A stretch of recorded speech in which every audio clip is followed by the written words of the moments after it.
Vale, bueno, el objetivo de la presentación es hablar sobre la opresión y la acción en el ámbito de la reproducción social.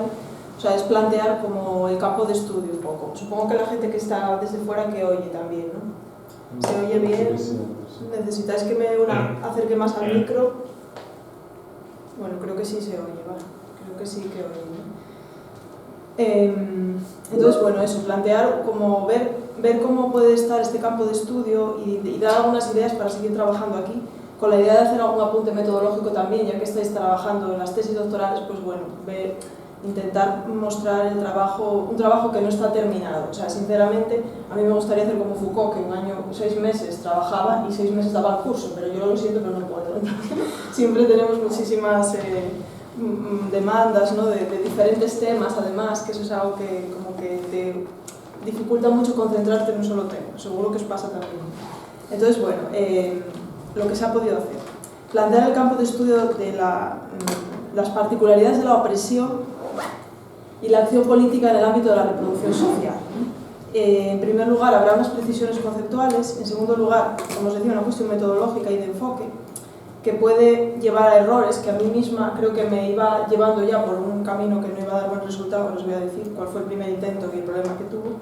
Y en tercer lugar, pues trataré de precisar mejor el objeto de estudio, a qué nos referimos con reproducción social. Y en cuarto lugar, las preguntas iniciales. ¿Cómo opera otra vez, una vez hechas esas precisiones conceptuales terminológicas, ¿no? de enfoque? ¿Cómo opera la opresión? Vamos a centrarnos en la explotación y la violencia, sobre todo en la explotación, porque hay otras formas de opresión, en la reproducción social en contextos patriarcales y capitalistas, ¿no? Y qué nos enseñan las acciones, porque también hay acción política en este ámbito, que nos puede enseñar esa acción política particular, ¿no? en ese ámbito, sobre la libertad, sobre la creatividad. Finalmente, pues, me gustaría plantear las consecuencias o qué tiene que ver aquí la cuestión de la teoría del cuerpo, ¿no? ¿Qué cuerpos? ¿Qué cuerpos oprimidos en la reproducción social? ¿Qué cuerpos activos hay? O sea, ¿qué nos puede enseñar eso sobre la teoría del cuerpo? Y al final, pues vamos a ver lo que nos da tiempo a hacer, pues trataremos de concluir un poco y sobre todo pues de abrir el debate, ¿no? De que haya un poco de coloquio. Bueno, en el título opté por la palabra opresión, pensando en tomar como referencia la teoría de Iris Marion-Young, que la conocéis seguro, ¿no? La opresión, para ella, pues incluye también explotación, marginación, carencia de poder, imperialismo cultural, violencia. Pero no aplico, digamos, la categoría de Iris Marion-Young, ¿no? Sino que, bueno, la tomo como referencia. Opresión remite metafóricamente a lo que nos oprime, a lo que no nos deja respirar bien, aprieta el cuerpo, le impide moverse, y por eso es una buena metáfora, ¿no? De lo que queremos decir con opresión. Aunque creo que hoy ya tendríamos que revisar, ya se está revisando, ¿no? La propia categorización de Marion-Young también, ¿no? No es el propósito hoy revisar las categorías de Marion-Young, pero sí quería decir, pues eso, que no las estoy aplicando tampoco en sentido estricto. De hecho, pienso que las categorías que estamos utilizando siempre tienen que estar en constante revisión, ¿no? A la luz de la experiencia fenomenológica, de la hermenéutica de los cuerpos, ¿no? Porque estas categorías, tal y como las propuso, por ejemplo, Young, pues procedían de una experiencia, de su propia experiencia, ¿no? Y de su propia militancia y del origen o de la trayectoria de los movimientos sociales, ¿no? Y hoy pues estamos en otro escenario, tenemos que volver a pensar desde el escenario en el que estamos, desde nuestras experiencias, ¿no? Entonces me voy a centrar, como os decía antes, sobre todo en la explotación. También va a aparecer la cuestión de la violencia. No la voy a definir de antemano, la explotación, porque el objetivo es discutir a ver qué significa explotar, o qué experiencias de explotación puede haber como forma de opresión en la reproducción, en el ámbito de la reproducción social, ¿no? Entonces no os voy a dar la definición antes de hacer el trabajo, eso es un punto al que intentaremos llegar, ¿no? Vamos a discutir eso, y además es un concepto con el que ya estamos familiarizados y todo el mundo tiene una idea, ¿no? Entonces vamos a ver luego cómo lo podemos ubicar. Y sobre la violencia, bueno, la violencia la entendemos como negación de la palabra, negación del significado, negación de la acción. La violencia obstaculiza, retarda, impide, ¿no? Que los seres humanos dispongan de sus recursos simbólicos y materiales para elaborar sus planes de vida, sus fines de vida, obtura la creatividad, ¿no? Crea cuerpos distorsionados, los puede, con una metodología, con una violencia biopolítica o necropolítica, puede crear un tipo de cuerpo, ¿no? distorsionado de cierta manera porque no está al servicio de sus propias necesidades y proyectos, ¿no? Sino que está diseñado para ser explotado. Bueno, hay violencias directas y claras, y hay violencias más sutiles, más difíciles de identificar, como la violencia psicológica, por ejemplo.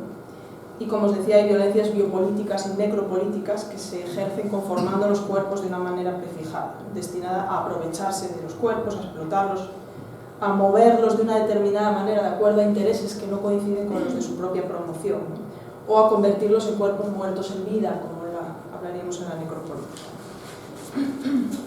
Bueno, la primera intuición cuando empecé a preparar esta exposición, y bueno, es un tema en el que he pensado ya desde hace tiempo, ¿no? La opresión en el ámbito de la reproducción social, pues fue la de, nada, vamos a coger las categorías de Marx, ¿no? A explotación y alienación, que él pensó en el ámbito del trabajo asalariado en un contexto capitalista, como sabéis, en su momento, ¿no? Vamos a aplicarlas al ámbito de la reproducción, porque puede valer, ¿no? Vamos a ver qué pasa. Y así empecé, confieso que así empecé, dije voy a coger las categorías de Marx, las vamos a aplicar a ver qué pasa, ¿no? Pero inmediatamente también pensé, bueno, tengo que incorporar a las pensadoras feministas, ¿no? Porque ellas fueron de diferentes líneas, ellas fueron las que directamente tuvieron esa experiencia de la reproducción, de la explotación en la reproducción, en el ámbito de la reproducción. Entonces, vamos a ver cómo las incorporo, ¿no? Ellas se dieron cuenta de que el análisis marxista dejaba fuera todo de ese concepto de explotación, todo ese otro ámbito del mantenimiento de las necesidades básicas de la vida, ¿no? Y de las labores vinculadas a la reproducción, ¿no?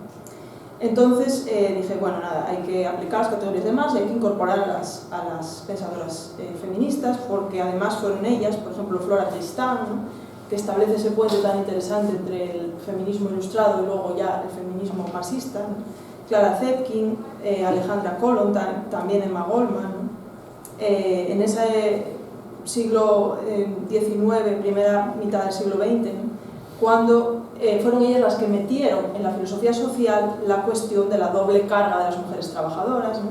De la opresión específica de las mujeres en el ámbito de la reproducción social, ¿no? La posibilidad de que hubiera opresión también en el ámbito reproductivo, ¿no? Desde luego el feminismo ilustrado ya había planteado en cierto modo estos temas, ¿no? Pero de una forma un poco diferente, ¿no? Las feministas ilustradas habían visto las mismas estrategias de opresión y dominación del tercer estado en el ámbito de las relaciones entre los hombres y las mujeres, ¿no? Habían llegado ahí, pero digamos que todavía falta ese otro paso más social, ¿no? Que van a dar las feministas posteriores, creo, ¿no? Pero entonces también aquí me di cuenta de que no era tan fácil, ¿no? No es que las pensadoras feministas añadieran algo ahí, sino que desde el principio estuvieron en diálogo, y hay unos diálogos muy interesantes, ¿no? Dos de ellos que mencionaré brevemente después, ¿no? Por ejemplo, el de Clara Zetkin y Lenin, uno de ellos, y otro es el de Emma Goldman con Kropotkin, ¿no? Que son dos diálogos muy interesantes porque estos movimientos, socialistas, marxistas, anarquistas también, ¿no?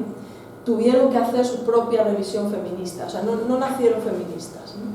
Hubo ahí mujeres feministas, ¿no? Que pensaron la cuestión de la opresión de las mujeres o en el ámbito de la reproducción social en diálogo, ¿no? Con esos grandes pensadores de esos grandes movimientos, ¿no?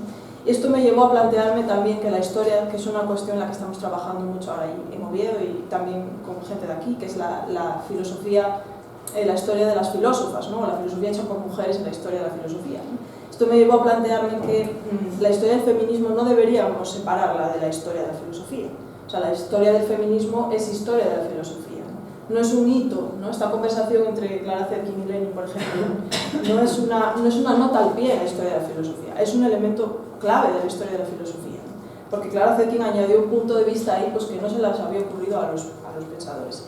En este proceso, pues, por ejemplo, aprendí que Marx tenía los libros de Flora Tristán en su estantería, ¿no? O sea que él se dejó inspirar por ese punto de vista de Flora Tristán, de que era un punto de vista muy encarnado, o de un sujeto muy encarnado, muy actual, ¿no? Porque estas autoras estaban a pie de calle, ¿no? Estaban en las zonas más pobres, ¿no? Estaban en los hospitales, en las cárceles, viendo cómo era esa opresión en esos niveles, ¿no? Bueno, es importante distinguir ahora también que estos movimientos socialistas, marxistas, etc., fueron muy conscientes desde el principio de la opresión de las obreras, igual que la de los obreros, eso Marx lo dice claramente, ¿no? No hace diferencia. Las obreras, en tanto cuanto trabajadoras, estaban igual de explotadas que los obreros, y eso se da cuenta Marx, ¿no? Pero había otra esfera donde también podía haber opresión, que es la que no se identificó tan claramente, ¿no? Que es la del ámbito doméstico, de las labores de reproducción, etc. Entonces, tampoco coincide exactamente la opresión en la reproducción social con la opresión de las mujeres, ¿no? Porque es verdad que, aunque esto lo pensó el movimiento feminista, el movimiento feminista se conectó desde el principio con el movimiento abolicionista, ¿no? También antiesclavista, etc. Y pues el esclavismo, por ejemplo, entraría como, o sea, es una forma de opresión en el ámbito de la reproducción. ¿A qué se han dedicado los esclavos? No solo las mujeres, ¿no? A mantener la vida, ¿no? A producir esos recursos necesarios para el mantenimiento de la vida sin salario, ¿no? Porque en un contexto o sea, ahí hay un paralelismo interesante entonces también, ¿no? Bueno, cuando tenía esto ya un poco en marcha me di cuenta del error. No se puede plantear en los mismos términos la opresión en el ámbito del trabajo asalariado, creo, o al menos no solamente, ¿no? Que la opresión, que la explotación asociada a la reproducción, ¿no?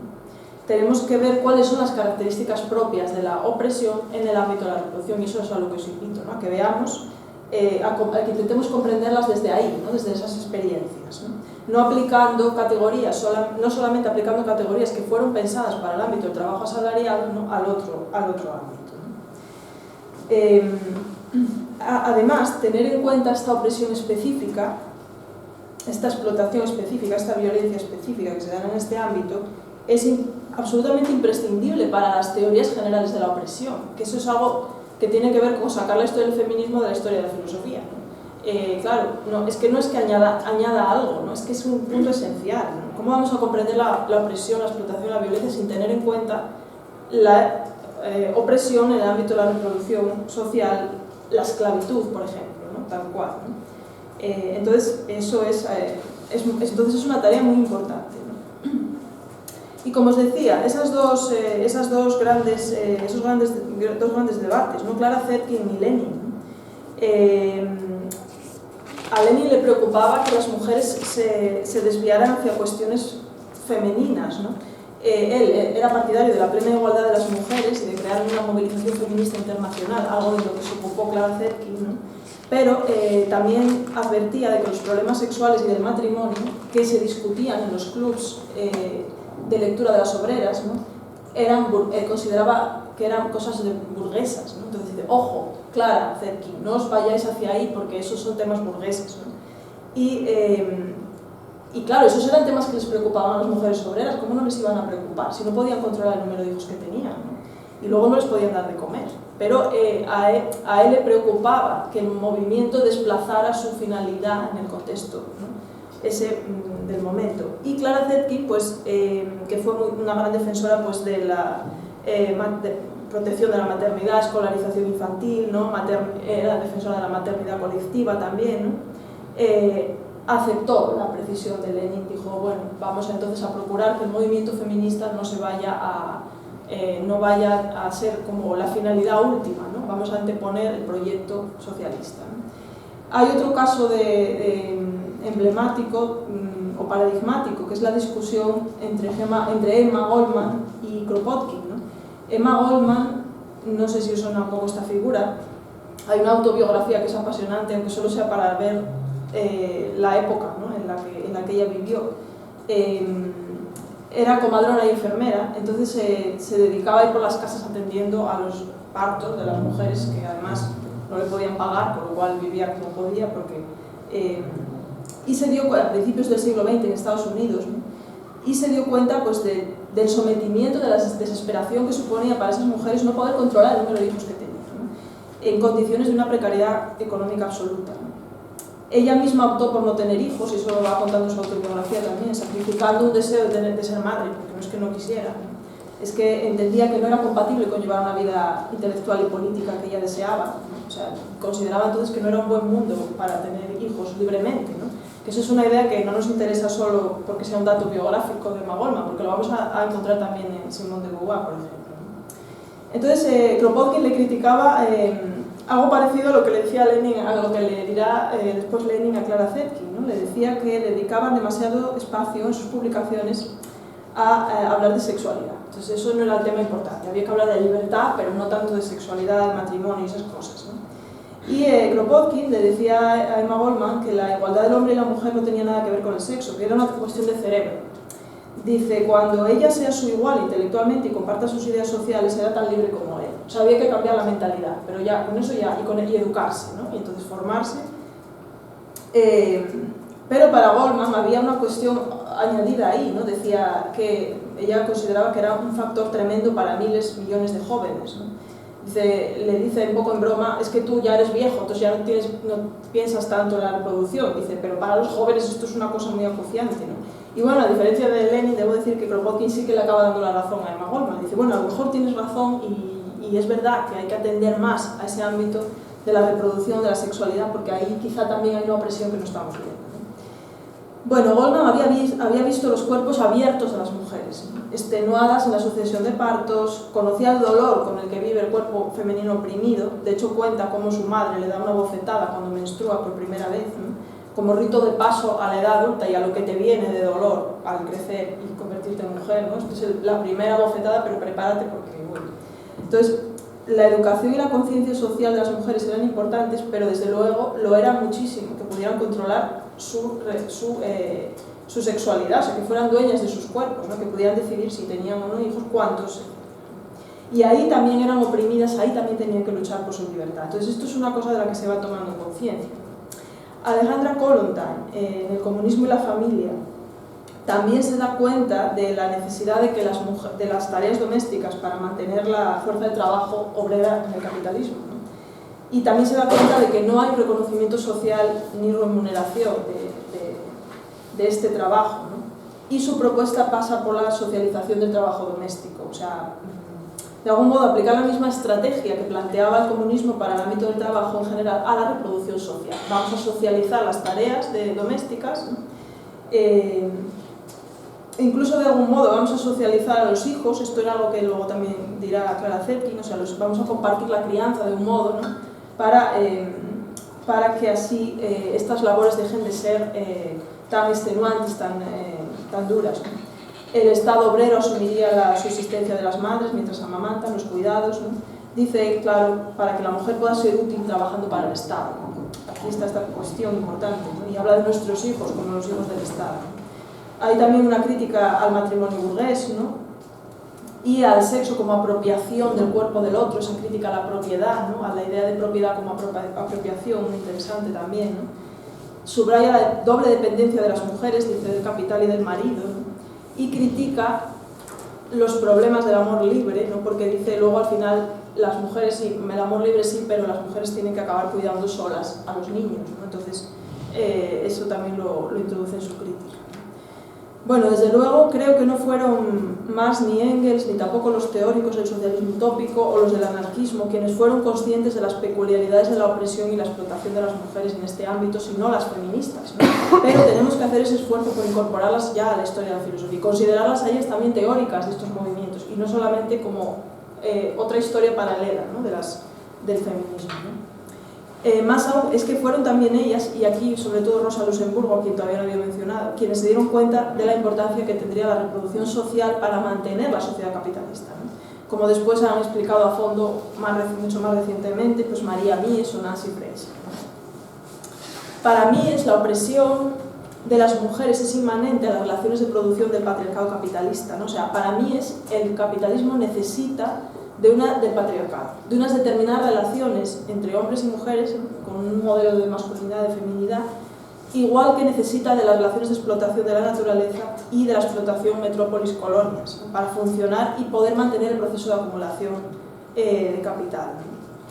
Entonces, Mies destaca cómo la producción de vida y cuidados son vistas como extensiones de la naturaleza femenina y no como trabajo, no como trabajo. Son vistas como tareas naturales, como tareas instintivas de las mujeres, por así decirlo, ¿no? donde habría en el trabajo habría una interacción entre el ser humano, un ser cultural, y la naturaleza, pero en la reproducción simplemente sería un proceso natural que tendría lugar, ¿no? Eso es lo que ella denuncia, ¿no? Es lo que denuncia. Cuando en realidad, dice, la producción de vida es precondición de todas las formas de trabajo productivo. Solo es sobre la superexplotación de trabajadores no asalariados, mujeres, colonias, cómo se hace posible la explotación del trabajo asalariado. Y Nancy Fraser pues, da un giro más, retoma muchas tesis de María Mies, ¿no? Y propone que el capitalismo consume la actividad socio-reproductiva necesaria en un proceso caníbal, ¿no? En ese libro último, de los últimos, Capitalismo caníbal. Eso propiciaría la actual crisis de reproducción y cuidados, ¿no? Bueno, yo pienso que es sobre todo el ecofeminismo, ¿no? Quien está más, de una forma hoy muy potente, replanteando la categoría de explotación desde parámetros propios del ámbito de la reproducción social. Y lo hace estableciendo una conexión con el problema ecológico y el problema de los cuidados. Bueno, por otra parte, pues también al ir construyendo el argumento me di cuenta de que la teoría del cuerpo es aquí fundamental, ¿no? ¿Qué teoría del cuerpo nos vamos a plantear desde los cuerpos sometidos, esclavizados, violentados, torturados, ¿no? Los cuerpos femeninos, trans, queer, masculinos, ¿no?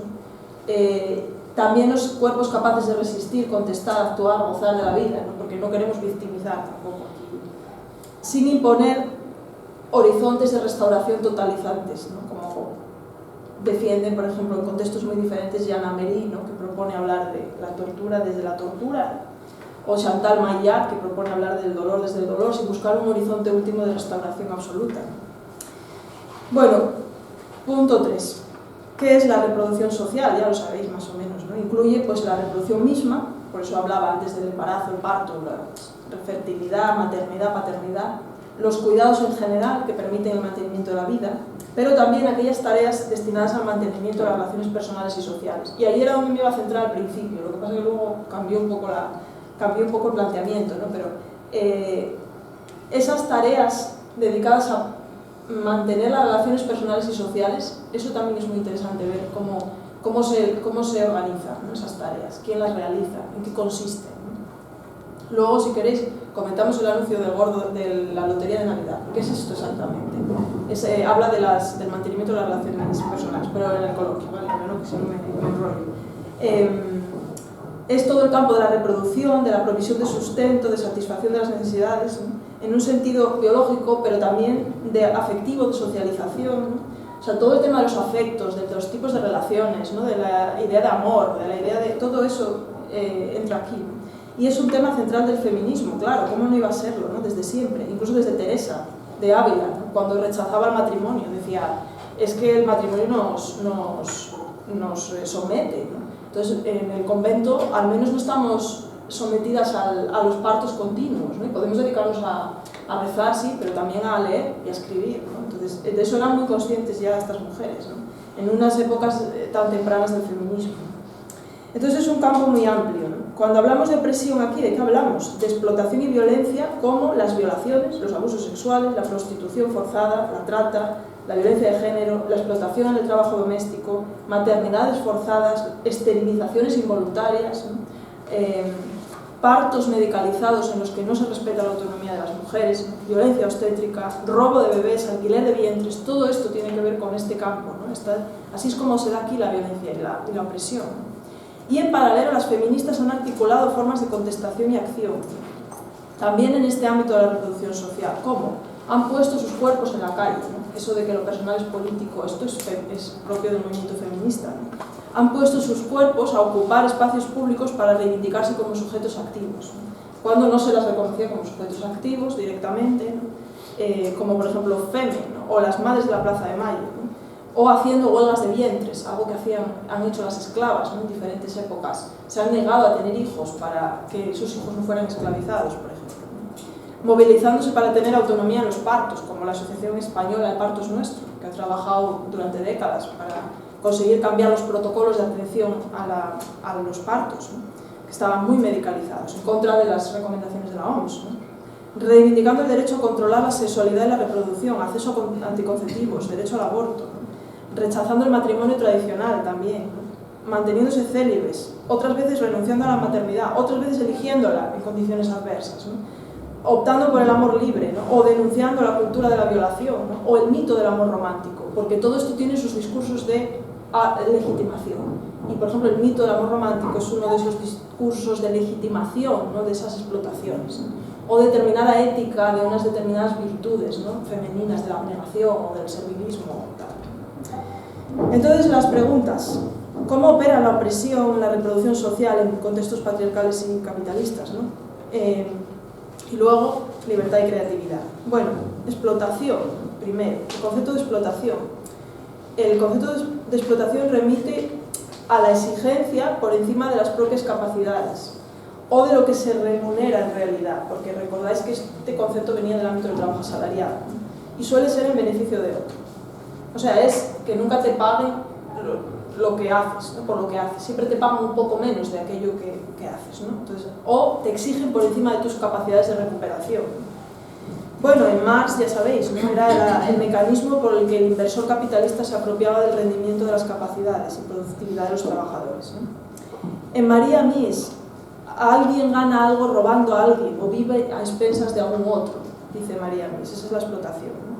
Y está vinculado a la aparición del dominio del hombre sobre la mujer, de una clase sobre otra, de un pueblo sobre otro, ¿no? Pero Mies remite también a la idea del robo, ¿no? O de la idea de que alguien vive a expensas de él. Nancy Fraser añade el concepto de expropiación, que se puede distinguir desde explotación o se puede ampliar el concepto de explotación, pero la distinción que ella hace yo creo que es interesante. La expropiación, dice, es directamente violenta, es un robo. La expropiación como robo, ¿no? Es una desposesión pura que estaría más allá de la coerción sublimada del trabajo asalariado, o sea, es la extracción forzosa, continuada de la riqueza de pueblos subyugados, ¿no? Esto es lo que propicia el proceso de explotación capitalista, porque se toman trabajo, tierra, minerales o energía bajando los costes de producción e incrementando ganancias, ¿no? Es el caso de las tierras raras ahora, ¿no? Que se explotan, se extraen, ¿no? En condiciones de esclavitud, vamos a decir, porque realmente en algunos lugares así es, ¿no? Nancy Fraser subraya que en el momento actual del capitalismo financiero se superpone explotación y expropiación, ¿no? Y creo que efectivamente así es, ¿no? Ya los derechos de ciudadanía ya no son necesariamente una garantía contra la expropiación, como pudo haber sido en momentos previos, ¿no? Del desarrollo de la historia del capitalismo. Entonces ahora, esto es un poco los precedentes, así 4 ideas, ¿no? Pero ahora desde la reproducción social, para no aplicar, no vamos a aplicar, tenemos eso ahí, sabemos que estos autores lo han pensado así, pero no vamos a aplicarlo. Entonces vamos a ver qué ocurre en la reproducción social. Aquí no solamente hay un robo, no solamente hay una apropiación indebida de los frutos del trabajo o de capacidades, no solamente un vivir a expensas de, que también, todo eso está, yo creo que todo eso está, pero hay más cosas, ¿no? Hay unas peculiaridades, porque no es exactamente que te quiten algo de tu propiedad, ¿no? Aunque la cuestión de la propiedad es clave en todo el tiempo, ¿no? La cuestión de la propiedad todo el tiempo es clave. La explotación de la reproducción social a mí me parece que es más íntima, más profunda, más desesperante, no deja resquicio del cuerpo sin afectar. O sea, la explotación del cuidado no tiene un contrapunto de tiempo de descanso. O sea, al menos, bueno, o sea, el obrero, dice Marx, tiene un tiempo libre en el que es escasísimo, que no le da para casi recuperarse, ¿no? Pero hay un tiempo otro. En la reproducción social, en la reproducción, no hay un tiempo otro. Tú estás al cuidado de 24 horas y ahí no hay descanso, ¿no? El cuerpo violado es completamente violentado, no hay resquicio, ¿no? La maternidad forzada, el aborto obligatorio, afecta a toda la vida, a todo el cuerpo en todas sus dimensiones, ¿no? Es una opresión que se parece más a la esclavitud, una opresión totalizadora, abrumadora, ¿no? que por eso desarrolla modelos de virtud abnegados y serviles. Claro, es que si no se podría legitimar, se legitima con esos discursos, ¿no? Para que la servidumbre se viva como aceptación voluntaria. No, es que realmente quiero ser virtuosa, quiero cumplir con mi obligación de esta manera, ¿no? Me sacrifico heroicamente, ¿no? Son los modelos de virtud que acompañan, ¿no? Entonces la disponibilidad del cuerpo vivo en estas condiciones de explotación, en este contexto de la reproducción, es total. El cuerpo está totalmente disponible, 100% disponible.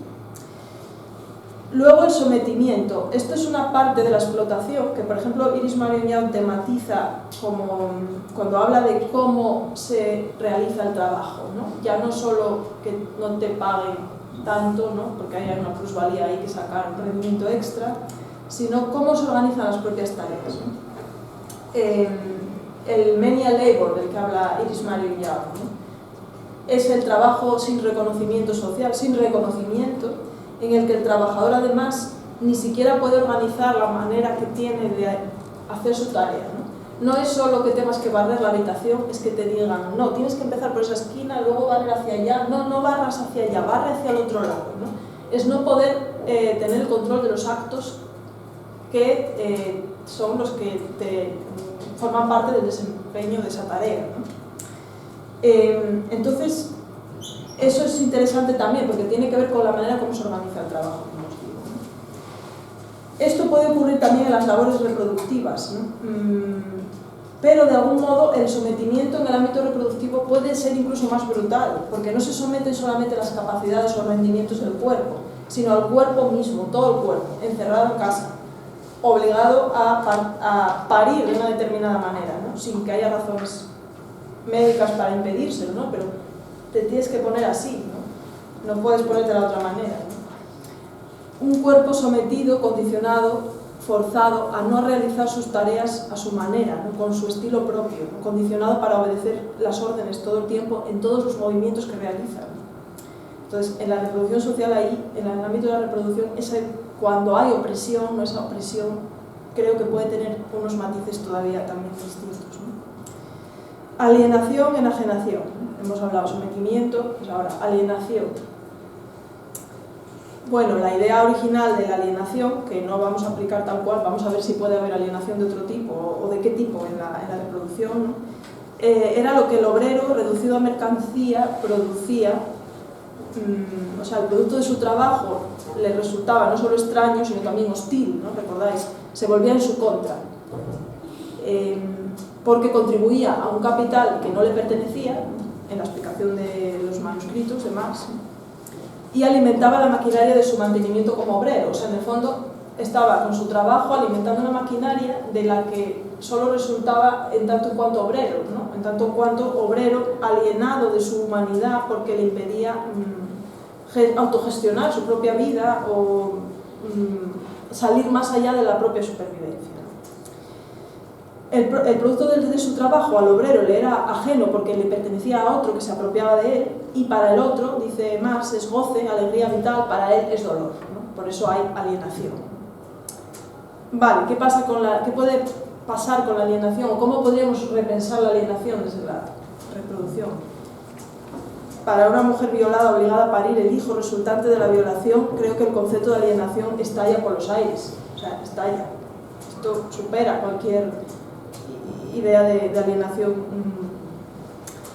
La alienación en la reproducción está mucho más cargada de ambigüedades, yo creo. Es mucho más difícil de definir, ¿no? Aquí, por ejemplo, el tema de la maternidad, ¿no? Que fuera posible trascenderse la maternidad, como decía Simone de Beauvoir.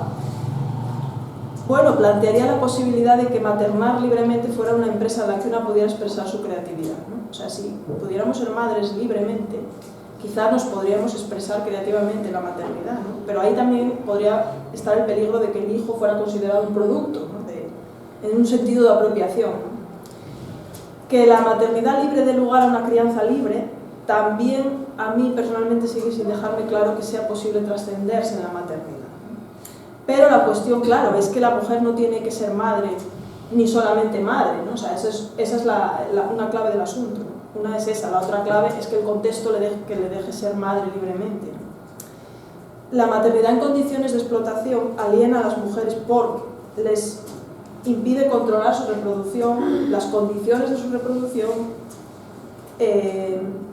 las reduce a la realización de unas tareas extenuantes que no admiten descanso, ¿no? Y para las que su propio cuerpo se abre, fluye, duele, enferma, se vuelve extraño, y las arroja a la terrible ambigüedad de querer y no querer al hijo, ¿no? Porque todo eso se da en ese contexto tan terrible, ¿no? Y porque puede además no saber cómo alimentar a esas criaturas, ¿no? O sea, que dependen de ella, algo tan desesperante. Entonces, la maternidad forzada o en condiciones de explotación también anula la posibilidad de trascenderse de otras formas, ¿no? Aliena a las mujeres de su humanidad porque las reduce a su rol de madres, ¿no? Esto también valdría para las mujeres consideradas como objetos sexuales, cuidadoras al servicio de otros, etcétera, sin victimizar, ojo, intentando no victimizar, ¿no? Porque además aquí ha habido y hay pues acciones libres creativas, ¿no? Vamos a ver ahora, entonces esa otra parte, ¿no? Y voy a intentar ir ya, bueno, llevo como 40 minutos, casi cerrando, ¿vale? Lo personal es político, saltan las fronteras privado-público, esa es una enseñanza del feminismo y aquí es donde tenemos que ver esta cuestión, ¿no? ¿Qué casos podríamos tomar como referencia de la mostración del cuerpo como acción política? Bueno, hay muchísimos. Se me ocurre, por ejemplo, el activismo de FEME, que acude, como sabéis, a eventos de gran afluencia en los que entienden que se reúnen grandes grupos de gente en torno a ideas o instituciones que violentan los derechos de las mujeres, ¿no? En el ámbito sexual y reproductivo, aborto, anticoncepción, etc., mostrando sus pechos, ¿no? Eso es lo que hacen. Ponen eslogans y muestran sus pechos. Son acusadas de escándalo público, de delitos contra la libertad sexual, ¿no? Y detenidas, incluso en Francia. O sea, el cuerpo femenino se muestra en un espacio público del que está constitutivamente apartado y se pone como reivindicación del propio deseo de ponerse. O sea, el propio cuerpo aparece ahí puesto porque desea ponerse ahí, ¿no? Y no aparece al servicio de, sino al servicio de sus propios derechos, ¿no? En las marquesinas de los autobuses hay cuerpos prácticamente desnudos, ¿no? Y eso no atenta contra la libertad sexual, pero sí unas mujeres que están, o sea, no sé si se supone que atentan contra la libertad sexual, pero sí están reivindicando sus derechos, ¿no? La desvergüenza opera políticamente, ¿no? Y quedan en evidencia esas capas de sexualización y sometimiento del cuerpo femenino, ¿no? Si no, ¿por qué escandalizarían tanto los pechos, ¿no? Eso es algo que tendríamos que pensar. Otro caso, la senadora keniana Gloria Orbova, que acudió al Parlamento de Kenia con un pantalón manchado de sangre, no sé si lo visteis en las noticias, ¿no? Por su menstruación en febrero de 2023, hace un año ahora. Y en lugar de volver a cambiarse, pues decidió, bueno, luego le dijeron que si lo había hecho adrede, ¿no? Que no era verdad, que fuera improvisado, bueno. Ella fue con el pantalón blanco, con la mancha ahí puesta, ¿no? al Parlamento. Continuó con su comparecencia política, no le dejaron y la echaron por indecorosa o tal. Ella quería llamar la atención sobre la falta de acceso de las niñas y las mujeres a productos de higiene femenina, ¿no? Hasta el punto de tener que prostituirse para poder pagárselos, y sobre la ley que ella quería sacar adelante sobre ese tema, ¿no? Otras mujeres han realizado acciones de este tipo, ¿no? La sangre se muestra, la intimidad se revela, la menstruación se politiza, porque en torno a ella existe opresión, y si hay opresión tenemos que politizarlo y mostrarlo, ¿no? Y reivindicarlo. Incluso la menstruación se inscribe en la ley, finalmente, como sabéis, como en el reconocimiento por fin del derecho a bajas laborales por dolores menstruales, ¿no? Estas acciones, como muchas otras, vamos a pensar también en las mujeres quitándose los velos en la reciente revolución iraní y la brutalísima represión posterior policial, ¿no? Donde han muerto mujeres. Son acciones políticas en toda regla, ¿no? Son expresiones de denuncia, reivindicación, son aperturas de lo político allí donde no estaba ni se le esperaba. Es lo que Rosa Luxemburgo o Hannah Arendt llamarían acciones, vamos, totalmente, aunque ya sabéis que en Hannah Arendt hay una disonancia porque ella no veía posibilidad de que hubiera acción en el ámbito de la reproducción o de la labor, ¿no? Pero tienen su componente de valentía, de exposición, su componente creativo, abren espacios de libertad por la vía de los hechos consumados, ¿no? Que no puedo ir manchada porque la menstruación es algo que debe ser ocultado por los senos, ¿no? Que no puedo llevar el pelo destapado, pues me quito el velo, ¿no? Lo que pasa es que luego viene la violencia, claro, a gran coste, porque la violencia es fácil, es tremenda y es destructiva, ¿no? Pero esa libertad abre puntos de luz, demuestra que es posible, ¿no? Aunque sea a grandísimo coste. Bueno, y el cuerpo, y ya para terminar. ¿Cómo repensamos el cuerpo una vez que tomamos conciencia de estas formas de opresión, ¿no? Bueno, el cuerpo es relacional y eso es algo que las propias emociones nos indican, ¿no? Nuestras emociones no son solo para nosotros, sino que son expresivas, ¿no? Eso significa, somos seres relacionales, nuestros cuerpos lo son también, ¿no? Y no solo en el ámbito biológico, reproductivo, sino también en el mantenimiento de las relaciones personales y sociales, ¿no? Luego, los cuerpos tienen capacidades, tienen habilidades, tienen ganas, en el sentido del Lust alemán, ¿no? Tienen estilos, gestos, déjame que diga xeitos, porque me parece que esa es una palabra que traduce bien esta idea, ¿no? Energías, proyectos que el marco político-social, la polis, vamos a decir, puede apoyar para que puedan desplegarse o puede oprimir, puede explotar, puede violentar para aprovecharse de ellos, pero a veces no es para aprovecharse de ellos, ¿no? Esto es una cuestión que la explotación siempre parece que alguien se aprovecha, y pienso que no siempre es así, a veces es solamente para apuntalar la opresión misma, ¿no? O sea, a veces la explotación solo está ahí para mostrar que puede seguir estando, ¿no? A veces no hay una apropiación clara, no hay un beneficio claro de eso para otra persona. Luego los cuerpos se expresan en femenino, en masculino, en trans, en queer, ¿no? Hay una opresión estructural de lo femenino en el modelo patriarcal y también la hay de lo trans, de lo queer, etc. De todas esas manifestaciones que amenazan el binarismo sexual porque ponen en cuestión las definiciones predeterminadas de masculinidad y feminidad, ¿no? Y eso amenaza el orden patriarcal, ¿no? Pero eso no debería hacernos olvidar que los cuerpos se expresan de todas estas formas, ¿no? Y finalmente los cuerpos son vulnerables y son vulnerados, ¿no? Que son vulnerables significa que nacen expuestos al daño, pero también que nacen y van adquiriendo además estrategias de resistencia, de resiliencia, de acción creativa, ¿no? De gozo de la vida, ¿no? Frente o a propósito de esa exposición al daño a la que son sometidos. ¿Qué es lo común a todas estas formas de acción frente a la opresión y la reproducción? Bueno, pues que sus actoras, sabiéndose vulnerables, sabiendo que se exponen deliberadamente para revelar esa opresión, para mostrarla, ¿no? Normalmente ocultada, por tabúes, por las instituciones de la vergüenza, por los roles femeninos que las enmascaran, etcétera, etcétera, ¿no? Y la valentía política radica en esa exposición, ¿no? Quizá lo que caracteriza a ese tipo de acciones frente a otro tipo de acciones políticas, ¿no? Es que otro tipo de acciones políticas que tienen que ver con la reivindicación, por ejemplo, de derechos laborales, ¿no? Más vinculadas al trabajo asalariado, por ejemplo, ¿no? Es que requieren de manejos de la desvergüenza, porque aquí hay un proceso ahí de desocultamiento, porque claro, esa opresión de la que hablamos en la reproducción amenaza toda la intimidad del cuerpo, entonces de algún modo hay que revelarla para poder reivindicar desde ahí, ¿no? Porque hay que politizarla para poder defender sus derechos, ¿no? Entonces todo el cuerpo se expone y se reivindica como espacio de autonomía, de libertad, pero también con muchísima vulnerabilidad, claro, con mucha exposición, con mucho riesgo, ¿no? para el propio cuerpo. Y bueno, creo que voy a terminar aquí porque hay alguna idea por ahí más, por ejemplo, lo dejo si queréis como pregunta, se podría, una solución o una salida podría ser remunerar salarialmente el trabajo de cuidados y de reproducción social. Sería esa una manera de abordar esta cuestión, ¿no? Pero esto puede ser que nos lleve también a plantearnos si todo el sistema de trabajo asalariado es estructuralmente injusto, porque si lo es, y entonces usamos la misma solución para el otro ámbito, pues vamos a reproducir la misma injusticia, ¿no? Entonces no vamos a encontrar ahí una solución. Así que nada, lo dejo aquí, gracias por vuestra atención y paciencia y ahora hablamos, si os parece, un poco.